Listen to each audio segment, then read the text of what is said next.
Մյուլլեր ամուսինների երկար սպասված որդին, Ջոնաթանը, աշխարհ եկավ ոչ այնքան առողջ։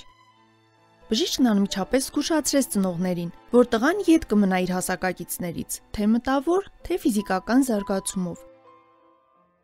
Ջոնաթանը մեծացավ եւ դարձավ բարի ու սիրալիր տղա, սակայն երեխաները հաճախ էին ծաղրում գիրուկ տղային, որը չէր կարողանում արագ վազել, նաեւ ուշ էր գլխի ընկնում։ Այնուամենայնիվ նա դպրոց գնաց, չնայած արդեն 10 տարեկան էր եւ սովորում էր նրանց հետ, ովքեր բավական փոքր էին իրենից։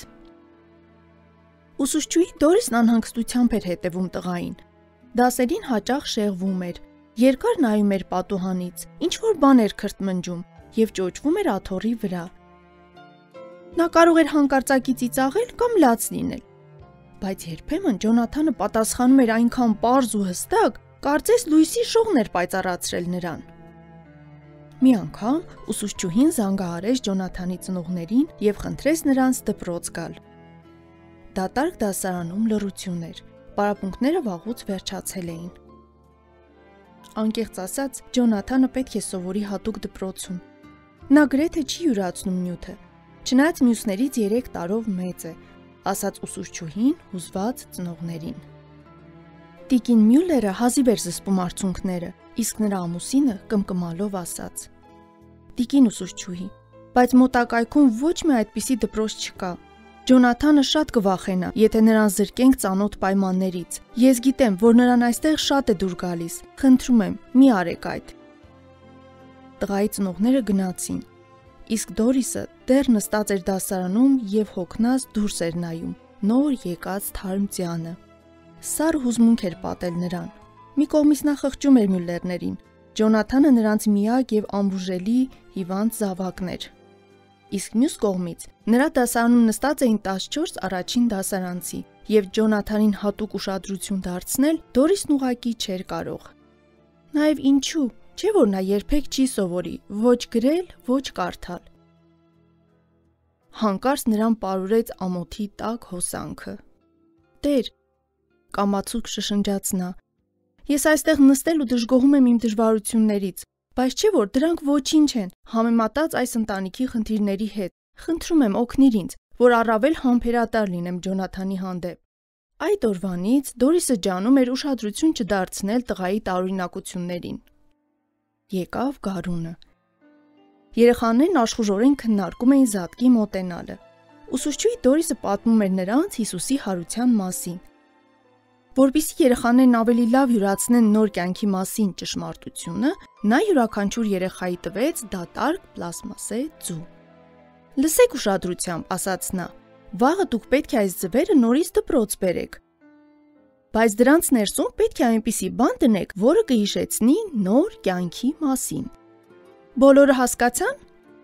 Իհարկե, ուրախ գոչեցին բոլոր երեխաները, բացի Ջոնաթանից։ Նա ուշադիր նայում էր ուսուցչուհուն եւ նույնիսկ չէր ժպտում։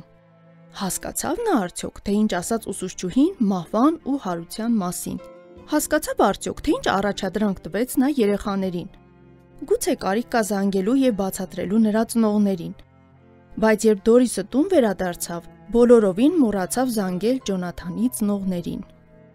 Հաջորդ առավոտ բոլոր երեխաները դասասենյակ վազեցին եւ դրեցին իրենց ձվերը զամբյուղի մեջ, որը դրված էր ուսուցչուհու սեղանին։ Ձվերը պետք է բացեին մաթեմատիկայի դասից հետո։ Վերջապես եկավ այդ պահը։ Բոլոր երեխաները մեծ հետաքրքրությամբ ու լարումով հետևում էին, թե ինչպես է ուսուցչուհին բացում առաջին ձուն։ Նրանում ծաղիկ էր դրված։ Այո, ասաց Դորիսը, ծաղիկն իրոք կյանքի խորհրդանիշերից մեկն է։ Երբ ձյան միջից հայտնվում են առաջին ծաղիկները, մենք արդեն գիտենք, որ գարուն է եկել։ Հաջորդ ձվի մեջ պլաստմասե թիթեռ էր, բոլորովին իսկականի պես։ Դորիսը բարձրացրեց այն, որպեսզի բոլորին տեսանելի լինի։